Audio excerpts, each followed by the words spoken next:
Hölgyeim és uraim, gyerekesé, ez elsőre nem látszik ugyan, de ez tulajdonképpen egy kijelentő mondat, egy felkiáltó jellel a végén. Hogyha két kis névelőt oda teszünk, akkor már is kiadja az értelmét, a gyermek az esély, vagy azt is mondhatnánk, hogy gyermekben az esély. Olyan fontos mondat, amiben itt gondolom, hogy ma mindannyian egyetértünk, hiszen tudjuk azt, hogy az ország jövőjéről, a nemzetnek a jövőjéről beszélünk, akkor, amikor a gyermekeknek az esélyéről beszélünk. Valóban nagyon jó a helyszín, és úgy látom, hogy a társaság is jó, bár a nemeknek az aránya az egy kicsit elbillent. Most nem az előadókra gondolok feltétlenül, ott a másik irányba. Úgyhogy ha szabad, akkor az első kérésem az lenne itt a jelenlevő több mint kétharmados hölgyekhez, hogy a férfiakat azért ne hagyják ki ebből a munkából, tehát ne csak az előadók névsorából, hanem abból a munkából sem, ami a terepen folyik. A gyerekeket komolyan kell vennünk, figyelmeztet bennünket Csukás István, és mi igyekszünk nem csak a gyermekeket komolyan venni, hanem a gyermekszegénységet, azt talán még komolyabban kell venni, a nekik való segítségnyújtást. Mert igaz, hogy a gyermekek nem értenek mindent pontosan, ami a helyzetükkel kapcsolatos, de éreznek, és minden más érzékszervükkel érzékelik azt a helyzetet, amiben vannak, és bármilyen szép irodalmi alkotások vannak arról, hogy, és ha vannak itt, és szerintem vannak jó néhányan, akik a szegénységnek különböző fokait megtapasztalhatták gyermekkorukban, a gyermekkornak az a csodálatos adottsága és lehetősége, vagy a gyermekek képessége, hogy nagyon szegény, nagyon szerény körülmények között is tudnak boldogok lenni, és lehet nekik boldog gyerekkort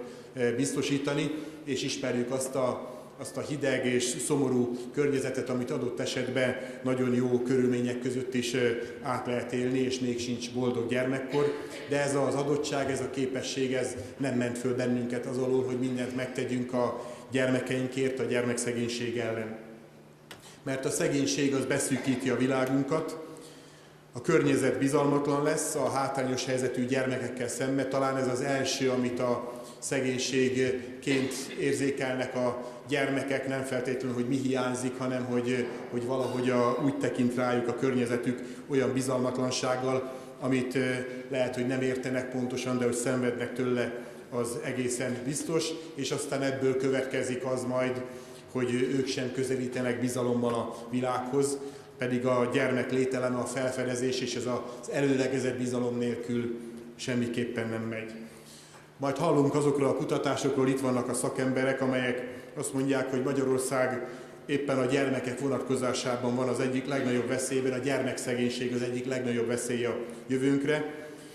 Az a gyermekszegénység, amelyik természetesen szorosan összefügg a szülők iskolai végzettségével, társadalmi státuszával, az elégtelen lakhatási körülményekkel, a területi hátrányokkal, mindenről bizonyára lesz majd itt szó, és bizony összefügg az etnikai hovatartozással is, hiszen a cigány nemzetiségű hátterű családok gyermekeit sokkal nagyobb számban, vagy nagyobb arányban érinti a gyermekszegénység, mint azokat, akik nem ilyen háttérből jönnek. Bár azt sohasem szabad elfelejteni, amikor Magyarországon a roma közösségnek a felemeléséről, vagy az ő problémáikról beszélünk, hogy körülbelül, lehet, hogy majd egész biztos kapunk ennél pontosabb számokat is, legfeljebb minden második gyermek, aki mély szegénységben él, jön roma családokból, a másik felük azok nem roma családokból jönnek, és ezért éppen ezért egy közös problémánk ez, amit együtt kell megoldanunk. Ami a gyermekek jövőjét illeti, nem véletlen, hogy amikor elkészítettük Magyarország társadalmi fölzárkózási stratégiáját, akkor ez volt a két alcím, amit adtunk, a roma közösség helyzete és a gyermekeknek a helyzete. Így próbáltuk meg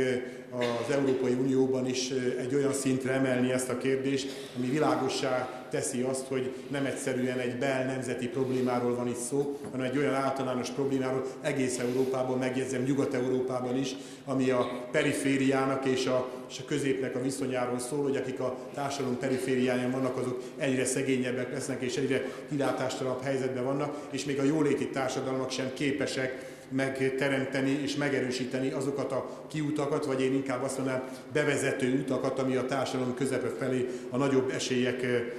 felé vezet. Tehát európai ügy, így tekintjük ezt az uniós elnökség alatt is, és én örülök annak, hogy ebben, bár nem nagyon szokás előző kormányokat megdicsérni, ebben van egyfajta kontinuitása az előző kormánynak a szándékaival. Ezt egyébként én már akkor a Magyar Parlament tagja voltam, amikor 2008-ban elfogadtuk a gyermekszegénység elleni programot a Magyar Parlamentben teljes többséggel, akkor is kifejeztük azt, hogy ebben egyetértés kell, hogy uralkodjon, még akkor is nyilván lesz itt szó majd az előadásokban, még akkor is, hogyha egyébként szakmailag lehet, hogy vannak hangsúlybeli eltolódások, és a legfontosabb különbségnek én azt szeretném tekinteni, hogyha már megdicsértem az előző kormányt, akkor hadd mondjak rögtön egy bírálatot is, hogy azok a támogatások és azok az akciók valóban odaérjenek a gyermekekhez, amiket arra szántunk. Itt azért elég ijesztő számokat lehet látni. Most nem kötném ezt feltétlenül kormányokhoz, hogyha azt nézzük, hogy egyébként a úgynevezett támok forrásokban a társadalmi integrációt erősítő forrásoknak hány százaléka és hogyan hasznosul valóban azok javára, akik a célcsoport, és mi megy el egyéb más célokra, akkor azt gondolom, hogy nagy büszkeség nem tölthet el bennünket, még akkor is, ha bízom benne, hogy ez alatt a kormány alatt ezt az arányt valamilyen módon mégiscsak sikerült javítanunk a rászorultak, a potenciális áldozatoknak a javára.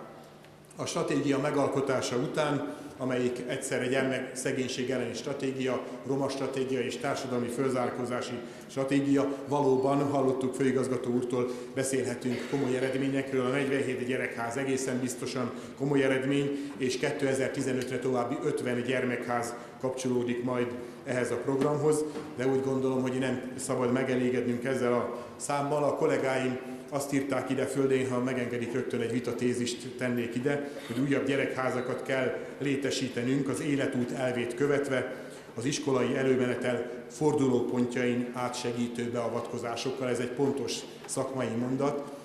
Mégis úgy gondolom, hogy a jövendő nagy feladata, és a kormány így tud közelíteni a gyermekházakhoz is, a biztos kezdet programhoz is, hogy hogyan tudjuk a nagy állami ellátórendszer részévé tenni ezeket a házakat, ezt a fajta szolgáltatást úgy, hogy mindaz a plusz, ami abból keletkezett, hogy ezek egy kísérleti projektként önállóan, nem a nagy iskolarendszer vagy gyermekellátó rendszer léteként jöttek létre, azok a pluszok, amik így jelenkeznek a személyes gondolkodásban, a figyelemben, a gyors reagálásban, a rugalmasságban, azok ne vesszenek el, ez egyik oldalról. A másik oldalról viszont mindezek a dolgok legyenek a nagy rendszernek a részei, hogy ne csak pilot projektek, ne csak kísérleti, különböző kiválasztott területeken valósuljanak meg ezek, hanem valamilyen módon legyenek részei a bölcsőde, óvoda, iskola rendszerbe illeszkedjenek be, úgyhogy behozzák mindazt a tudást, amit meg lehetett tanulni ezekben a programokban. Éppen egyébként a biztos kezdett gyerekházak azok, ahol először ez megtörtént, és ez megint csak egy bírálat azért a korábbi kormányoknak. Úgy terveztük meg az Európai Uniós programjainkat, gondolom ebben, akik a terepen vannak, egyetértenek és pontosan tudják, hogy mire gondolok, hogy nem gondoltunk a folytatásra. Tehát be lett ott írva, hogy majd akkor 5 évig fent kell tartani egy dolgot, de egy gyermeknek az életében, egy gyermekprogram életében 5 év mégis mit számít? Egy közösség életében, ahol generációkon keresztül öröklődik a szegénység, és aztán mi lesz majd 5 év után? Mi lesz azután, amikor elfogy az Európai Uniós pénz, akkor egyszerűen csak annyit teszünk el, hogy megpróbáljuk, bocsánat ezekért a csúnya szavakért, belobbizni a költségvetésbe a biztos kezdett gyerekház programot, és akkor ott néhány 10 vagy 100 millió forint megjelenik, és akkor elkezdjük pályáztatni azokat, akik egyébként már bizonyítottak, meg azokat is, akik nem bizonyítottak, és akkor talán a következő évben is lesz erre pénz, és így megy tovább, vagy pedig egy olyan megbízható, biztos, azt is mondhatnám, hogy normatív alapút már nem mondunk, feladat alapú finanszírozást teremtünk ennek a típusú szolgáltatásnak, vagy szabad ezt mondani, szolgálatnak, hogy ez valóban részévé tud lenni annak a rendszernek, amivel megpróbáljuk a születéstől, sőt tulajdonképpen a születés előtt 9 hónaptól követni, kísérni, segíteni ezeknek a nehéz helyzetben levő gyermekeknek az életét, egészen, hogyha szabad egy talán nem túl nagy, de mégis nagyon előremutató kezdeményezést mondani, egészen mondjuk addig, míg valaki eléri azt, hogy egy roma szakkollégiumban, majd az egyetemen tanulva is még megkapja ezt a segítséget, és aztán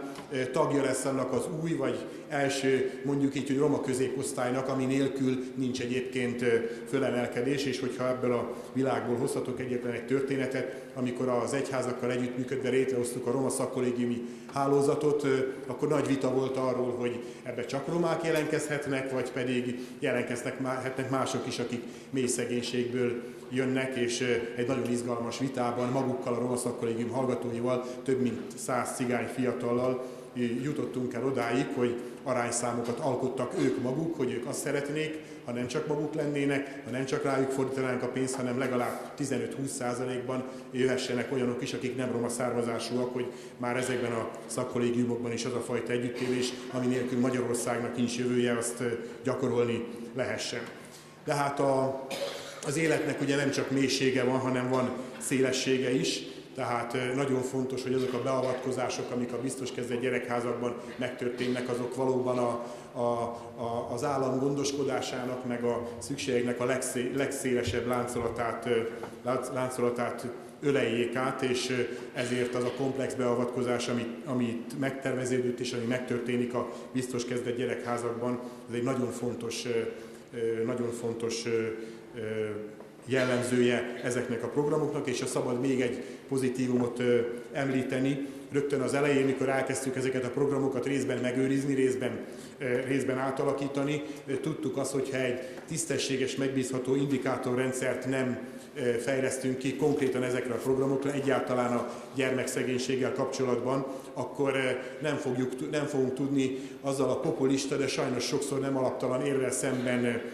szemben védekezni, hogy itt szórjuk a pénzt, de aztán mégis mire megy el ez a sok pénz, amiről mi pontosan tudjuk, hogy nem is olyan sok, mint amilyennek első hallásra tűnik, tehát nagyon fontos, hogy ez a mérési rendszer ne valamilyen önigazolás legyen egyszerűen, vagy valamilyen kötelezően letudandó feladat, hanem alkalmas legyen, nyelvileg is alkalmas legyen, hogy ne csak a szakmának, hanem a közvéleménynek is be tudja mutatni azokat az eredményeket, hogy miben különbözik egy olyan gyermeknek az élete, akinek lehetősége van egy ilyen kísérésre, attól, akinek erre nincs lehetősége. Ha szabad még egy részben politikai, részben szakpolitikai polémiát érintenem itt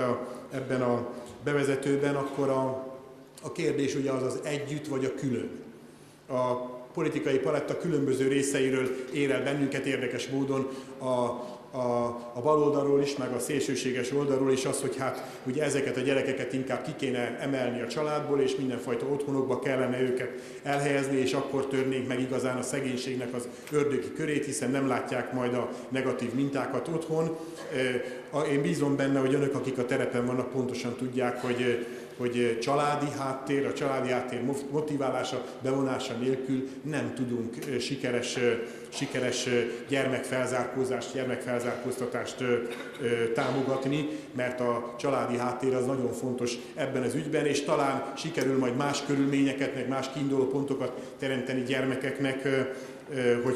hogyha eltávolodnak a családi háttértől, hogy nem lesznek boldogok, akkor az egészen biztos, és ha megengedik egy többször elmondott példámat, azért itt is elmondanám az ország nyilvánossága előtt. Kanadában ugye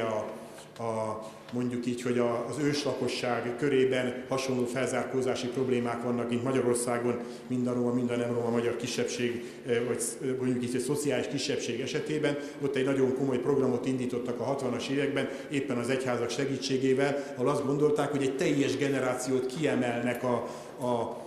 az őslakos családoknak a világából, az egyházak segítségével, kollégiumokkal, internátusokkal egy új középosztályt nevelnek ki, mindenkinek diplomát fognak adni. Nagyon sikeres volt a program egészen odáig, amikor azt mondták, hogy most akkor menjetek vissza azokhoz a családokhoz, ahonnan titeket kivettünk, és akkor gondolom önöket nem fogja meglepni, hogy az eredmény az lett, hogy az öngyilkosságnak a száma mind az elengedő családok körében, mind pedig a visszatérő új középosztálybeli őslakos értelmiségiek körében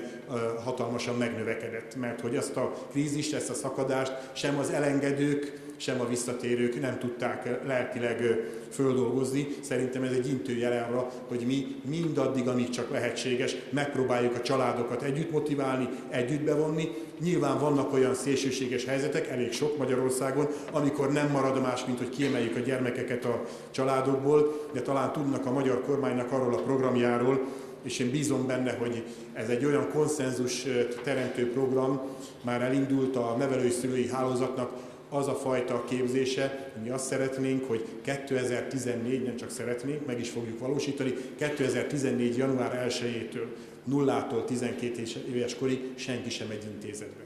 Mindenki családokhoz megy. Vagy úgy, hogy örökbefogadással, vagy úgy, hogy nevelőszülőkkel, ehhez erősítjük meg a nevelői szülői hálózatot. Egy olyan státuszt akarunk adni a nevelőszülőknek, ami egy komoly foglalkozássá nőheti ki magát, szociális biztonsággal, képzésekkel. Erre nagyon komoly pénzeket fordított a Szociális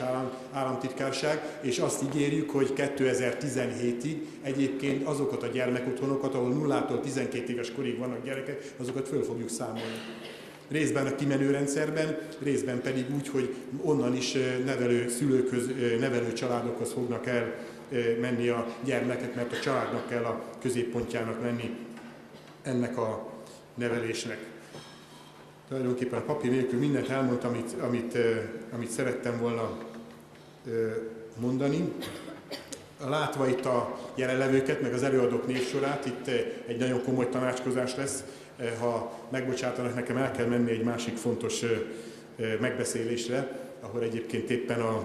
éppen az óvodára, az iskola rendszerét, a bölcsődére fordítandó költségvetési forrásokról fogunk beszélni, mert hiszen ennek a programnak a része kell, hogy legyen az, amiről szintén komoly vita van a szakmában, a 3 éves kortól kötelező óvoda. Mit is jelent az pontosan, kinek kötelező, hogy kötelező, és ami még ennél is fontosabb, hogy mi történik az óvodában azokkal, akiknek majd kötelező lesz, hogy részt vegyenek. Ehhez megfelelő óvodai ellátásra van szükség, ebben még nem állunk túlságosan jól, erről fog szólni a tanácskozás, meg a bölcsődei ellátásnak és a biztos kezdett gyerekházaknak a viszonyáról is szerintem érdemes majd beszélni. Tehát látva az előadókat, nyilván itt komoly kritikus vélemények is lesznek, mi ezeknek is örülünk, és kérem majd a munkatársaimat, hogy adják át ennek a tanácskozásnak a tapasztalatait. Hogyha szabad egy márai idézetet idehozni, ő ír arról egy nagyon szép, szomorú esszében a szegénységről, hogy a szegénység olyan, mint a kénes barlang, melynek párája elhalványítja a növényzetet és mindent kifakít. Ha megszüntetjük, vagy ha elkezdünk küzdeni a mély szegénység ellen, akkor színt viszünk a világba, és ez a színesség jellemző erre a társaságra is, erre a programra is. Őrizzék ezt meg, és vigyenek minél több színt a gyermekek életébe, mindenkinek az életébe, aki most éppen szürke. Köszönöm, hogy meghallgattak.